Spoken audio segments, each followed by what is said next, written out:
satisfação que cumprimenta a todos em mais essa oportunidade de juntos estudarmos a Palavra de Deus.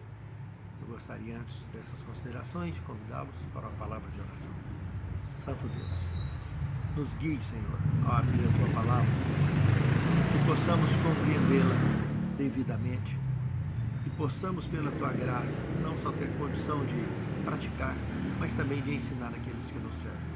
Santifica-nos, Senhor, na Tua Palavra, porque a Tua Palavra é verdade. Capacita-nos, enche-nos do conhecimento do Teu reino, para a Tua honra, Tua glória e Teu louvor, e crescimento nosso na Tua graça. É o que te suplicamos agradecidos em nome de Jesus. Amém, Senhor. Meus irmãos, estou em falta com algumas lições em aberto, porque infelizmente eu tive que pegar junto, com firmeza, para construir minha própria casa, senão a coisa não ia andar. Não foi fácil nessa ocasião aí do mês de janeiro, fevereiro, de conseguir mão de obra o suficiente para bater a laje lá da casa rapidamente, de um dia para o outro. Tivemos que fazer por etapas e eu tive que pegar junto. Eu e mais 2 ou 3 companheiros, pegamos firme para dar conta de fechar a laje lá da casa. E aí eu não tive condições de gravar lições e postar. E ainda atravessei algumas outras dificuldades também, que eu vindo embora na sexta-feira passada, já quase no final do dia, já quase chegando em Goiânia, chovendo, a caminhonete travou as 2 rodas de trás comigo na rodovia, na BR, e eu passei um sufoco danado. Eu, a esposa dentro, e tinha um companheiro dentro também, sentado no banco de trás, mas foi muito sufoco. Onde eu levo a caminhonete na cidade mais próxima lá para trocar o óleo, o indivíduo esqueceu de colocar o óleo na tração da caminhonete e ela acabou fundindo a tração. E travou as 2 rodas de trás de uma vez. Essa caminhonete gangorrou para capotar várias vezes, mas graças a Deus, Deus nos poupou, nos protegeu e conseguimos parar sem maiores danos. Chegamos em Goiânia de guincho. Então foi muito sufocante tudo. E aí corre atrás de peça, e corre atrás de mão de obra, para essa caminhonete, vai para um lado, vai para o outro. Só agora consegui gravar de novo no celular, porque a câmera ainda está com defeito. Tem que levar para o técnico ainda, para consertar a câmera que caiu dentro d'água. Mas aqui, com a graça de Deus, estamos gravando essa lição e vamos buscar nela as orientações necessárias para o estudo dessa semana. Estamos aí na lição de número 9, então. Bendito o que vem em nome do Senhor. O Salmo 118, verso 22 e 23 diz o seguinte: a pedra que os construtores rejeitaram, essa veio a ser a pedra angular. Isso procede do Senhor e é maravilhoso aos nossos olhos.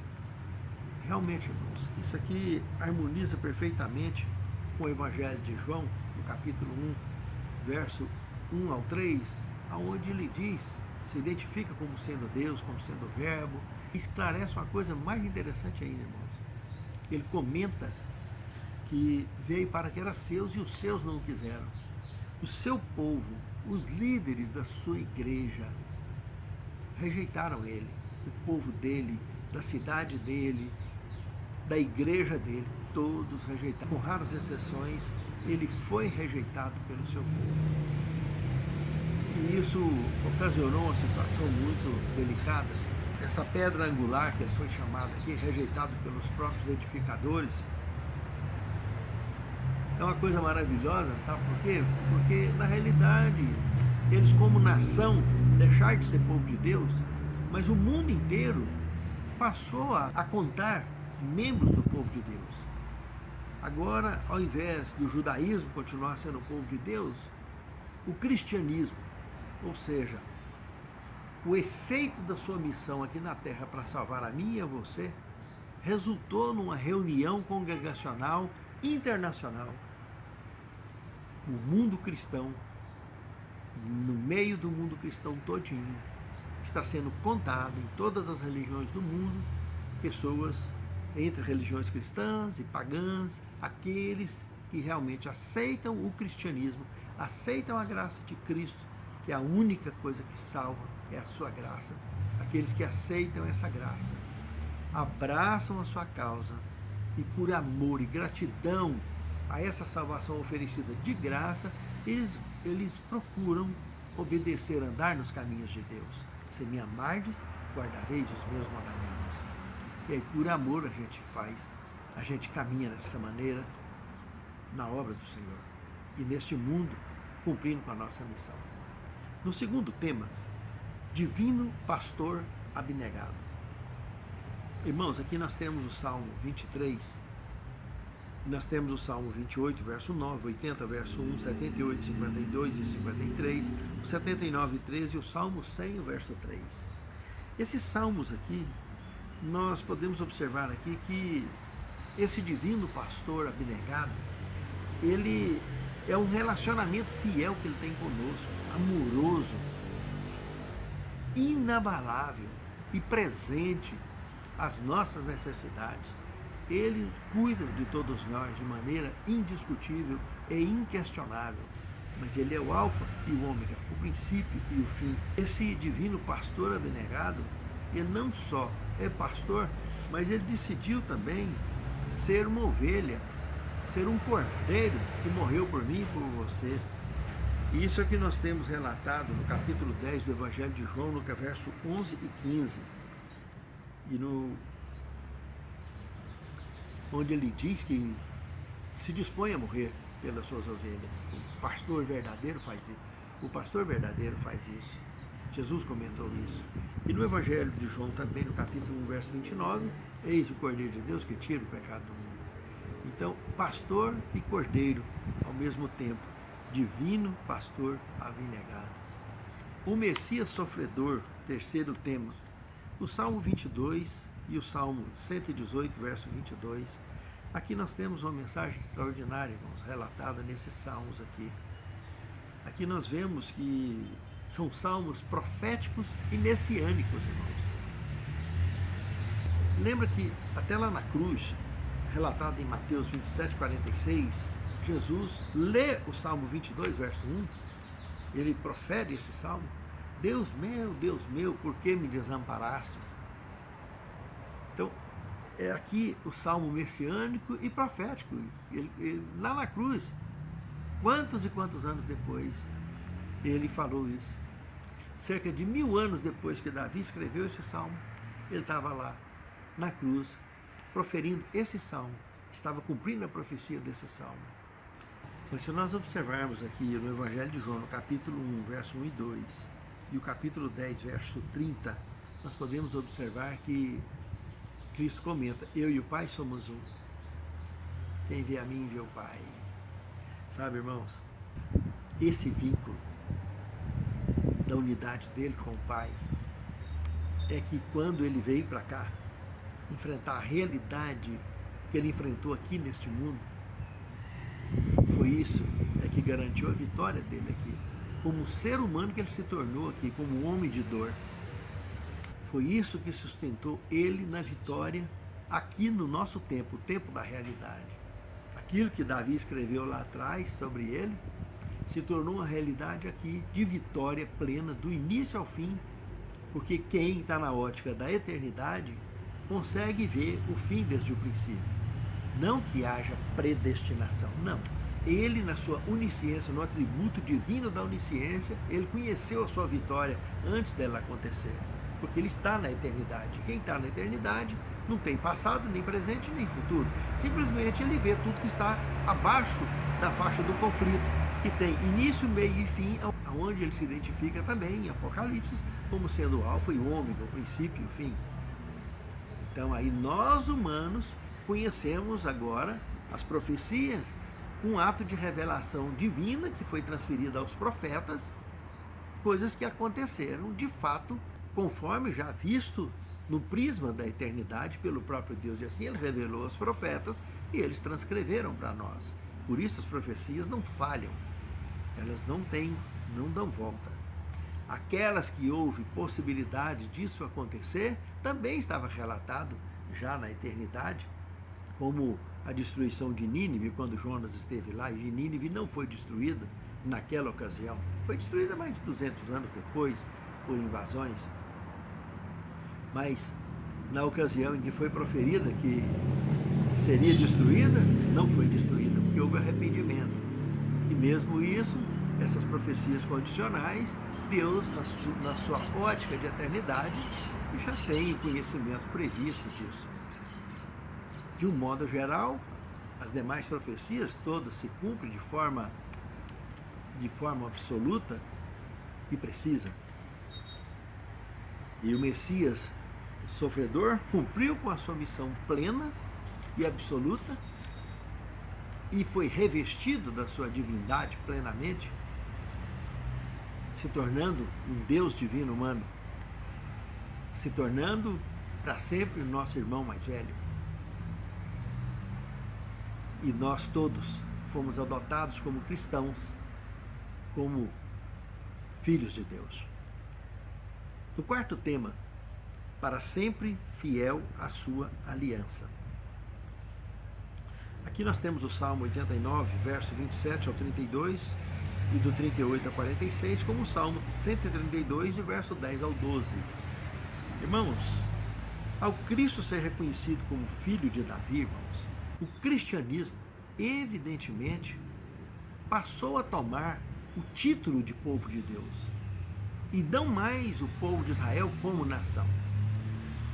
Com esse episódio que aconteceu recentemente aí do presidente da República aqui do Brasil ter cometido esse crime de calúnia contra Israel, eu tenho visto alguns cristãos, algumas manifestações cristãs, e eles alegarem que ele é povo de Deus, que lá é Terra Santa, e tá. Pode sim ser Terra Santa na questão histórica, aonde passou todos os processos, né? Onde se cumpriu o processo profético histórico da missão do Messias. Sim, sem sombra de dúvida. Mas o povo de Deus, pela Bíblia Sagrada, desde que o povo judeu apedrejou Estevão no ano 34, por decreto legal, que eles conseguiram aprovação diante de Roma para isso, para perseguir o cristianismo, eles oprimiram, até por volta do ano 100 da era cristã, eles oprimiram o povo cristão, rejeitando o povo cristão. Eles deixaram, nesse ano, de ser o povo de Deus. Podem fazer parte do povo de Deus, sim, ao se tornar cristão, ao aceitar o Cristo, ao aceitar a graça de Cristo, ao aceitar o sacrifício dele na cruz do Calvário. Aí sim, qualquer pessoa de qualquer nação pode fazer parte do povo de Deus. Povo de Deus hoje, desde que esse Messias foi reconhecido como filho de Davi, são os que descendem espiritualmente de Abraão através da fé. Como Paulo comenta isso lá em Gálatas. E não é só os de sangue que são descendentes de Israel, mas depois do sacrifício de Cristo vitorioso no Calvário, nós nos tornamos filhos adotivos do Senhor, filhos pela fé, descendentes de Abraão pela fé.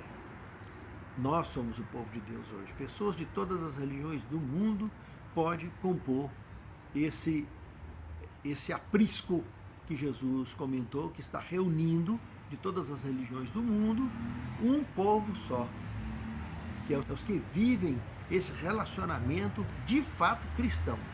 Não os que estão dentro das igrejas por fachada, ou que estão lá por segundo interesse, não estão conectados de fato com a graça, não estão conectados com a salvação.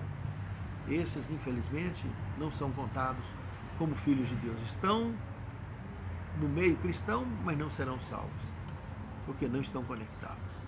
Assim como os que rejeitam o cristianismo em suas religiões não cristãs pelo mundo afora e resistem em aceitar a missão do Messias, a missão salvística em nosso favor. Em poucas e boas, estão rejeitando a graça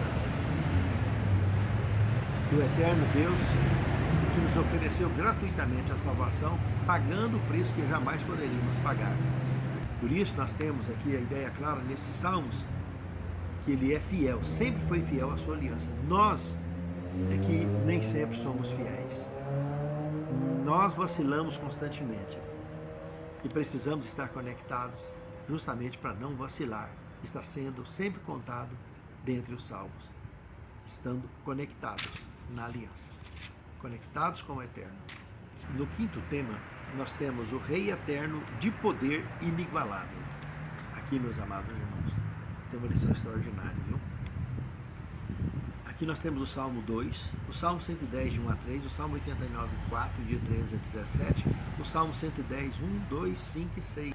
Meus irmãos, esses salmos aqui poderia ser retratado como salmos da salvação pela graça extraordinária de Deus, sem sombra de dúvida. Porque aqui mostra o Messias cumprindo a sua missão, mas ao mesmo tempo que ele cumpriu a missão de Cordeiro, de Messias, ele pagou o preço e retomou a sua posição divina, e não só como tal, mas foi reconhecido como Senhor e Rei do Rei, e Rei dos Reis, Senhor dos Senhores. O livro de Daniel, se você observar lá no capítulo 7, lá no verso 9 e o verso 10, chama ele de ancião de dias. Nós temos aqui, através desses salmos, a certeza de que a salvação é pela graça, mas aqui no livro de Daniel e no livro de Apocalipse revelam uns detalhes interessantes que nos amplia a visão sobre essa salvação pela graça. É de graça. Por que é de graça? Porque nós não temos condição de pagar o preço que custou a minha e a sua salvação. Só ele foi capaz de pagar. Por isso é de graça. Mas veja, o que está revelado aqui no livro de Daniel, no capítulo 7, verso 9 e 10, que esse ancião de dias, conhecido aí, visto aí na profecia como um juiz, ele assume esse perfil, e ele comentou isso nos evangelhos, que ele julgaria a todos. E as profecias, na linha apocalíptica, expõem com clareza isso. Inclusive, lá no Apocalipse, capítulo 20, e se você ler os primeiros 4 versículos desse capítulo, você vai perceber que no verso 4, mostra que as pessoas que forem daqui para o céu, na abertura do início do milênio, nós julgaremos e reinaremos com Cristo durante 1000 anos. Então nós seremos sacerdotes e reis junto com Cristo durante 1000 anos. Mas depois desses 1000 anos, esse trabalho sacerdotal vai ser arquivado, porque o pecado vai ser extinto. A Cidade Santa vai descer para cá, e daqui para frente, vida eterna, um novo céu, nova terra e etc. E os ímpios serão extintos na descida da Nova Jerusalém, que seria a terceira vinda de Cristo, né? A Cidade Santa, como no capítulo 21 do Apocalipse apresenta, no verso 1 até o verso 4, mostra a cidade descendo com todos nós dentro, aqueles que foram arrebatados e aqueles que foram ressuscitados em Cristo, né? Mas os ímpios e Satanás e toda a sua patota, todos serão extintos, como relata no capítulo 20 de Apocalipse, no verso 7 ao verso 10. Mas aqui comenta uma outra coisa que eu queria harmonizar com o livro de Daniel. No capítulo 7 de Daniel, verso 9 e 10, diz que o ancião de dias, quando foi colocado o trono, rios de fogo, né, mostrando o porquê da execução, né, daqueles ímpios que serão destruídos, conforme Apocalipse, capítulo 20, verso 10, mostra que a terra se torna um lago de fogo e enxofre, mas não vai atingir ninguém que está dentro da cidade, que está no seio de Abraão. E aqui no Daniel mostra esse rio de fogo, né, mostrando essa perspectiva escatológica da destruição lá na frente dos ímpios. Mas diz que foram abertos livros, no plural, livros, e aí a gente vai na Bíblia e encontra o livro da vida, o livro memorial e o livro da condenação.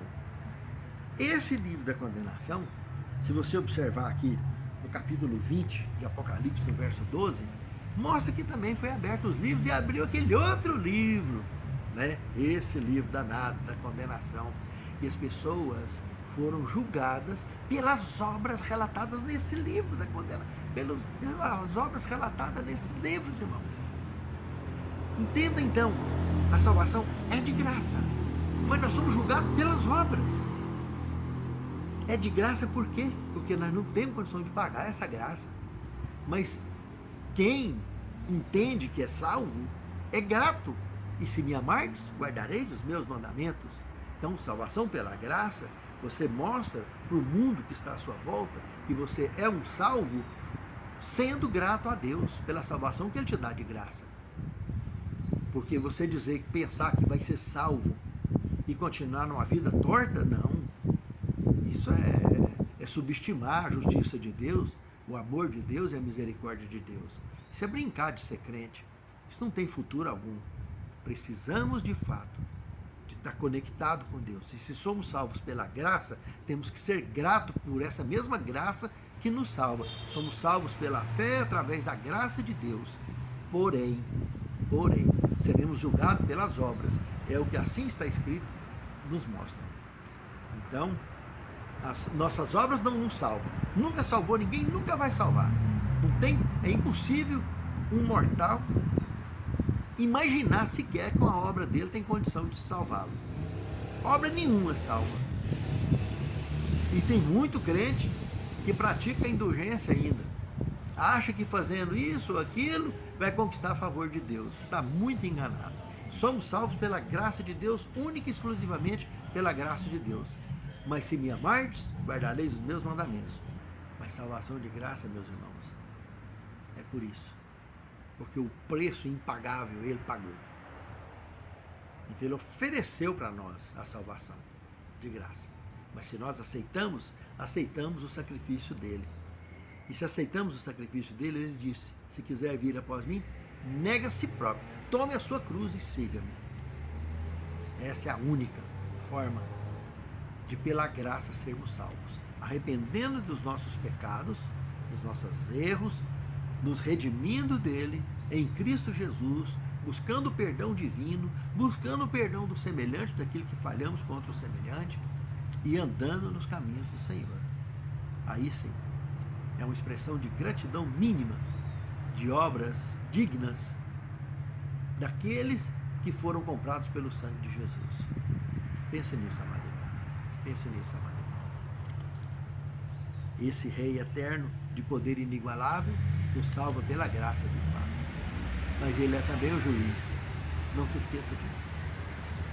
No sexto tema, sacerdote eterno, segundo a ordem de Melquisedeque. Bom, quem escreveu isso aqui, estava aqui na Terra, e tem que escrever nessa ótica. Porque enquanto existiu o conflito, debaixo desse prisma do pecado, precisa de ter o sacerdote. E Ele, Cristo, é o nosso sacerdote lá enquanto o pecado existir no universo. Agora, o dia que ele for extinto, o pecado, também não terá necessidade do serviço de sacerdócio. Como lá no milênio também comenta, no capítulo 20, do verso 5 até o verso 6, nós seremos sacerdotes e reis com Cristo durante 1000 anos. Então, até no milênio, estará funcionando essas funções. Mas depois do milênio, a última fase do juízo estará sendo consumada, que é a fase executiva, estará acontecendo a extinção do pecado, dos ímpios e de tudo que causa pranto e dor. E o próprio Cristo será o nosso santuário eterno, porque dele provém a vida. E todo ser vivo só é vivo porque está conectado com o fôlego que ele oferece gratuitamente. Por isso Ele é o nosso santuário eterno. Ele é a fonte da nossa vida. No sétimo tema, o Eu Sou é Emanuel. Aqui nós temos um trecho do Desejar a Todas as Nações, na página 13, muito interessante. Observe o que foi dito aqui. Por meio de sua humanidade, Cristo esteve em contato com os seres humanos. Por sua divindade, Ele se firma no trono de Deus. Como filho do homem, deu-nos exemplo de obediência. Filho de Deus, dai-nos poder para obedecer. Foi Cristo que, da sarça no Monte Horebe, falou a Moisés, eu sou o que sou. Assim dirás aos filhos de Israel, eu sou, me enviou a vós outros, como dito em Êxodo 3,14. Foi essa garantia da libertação de Israel. Assim, quando ele veio em semelhança de homens, Filipenses 2,7, é Deus manifestado em carne, como 1 Timóteo 3,16 comenta. A nós, ele diz, eu sou o bom pastor, João 10:11. Eu sou o pão vivo, João 6,51. Eu sou o caminho, a verdade e a vida, João 14:6. É-me dado todo o poder no céu e na terra, Mateus 28:18. Eu sou a certeza da promessa, eu sou, não tenha medo. Eu sou Emanuel, eu sou o que sou, o Deus conosco. Ó Senhor, te louvamos maravilhosamente, Senhor, pela tua graça e por tu ser o nosso Salvador e por tudo que tu tens feito e ainda fará por nós. Continua nos guiando e nos abençoando, Senhor, nos moldando para o teu reino, para que naquele grande dia, Senhor, que perto está, possamos abraçar contigo nas mansões eternas e nas nuvens do céu. É o que te suplicamos, agradecidos em nome de Jesus. Amém, Senhor.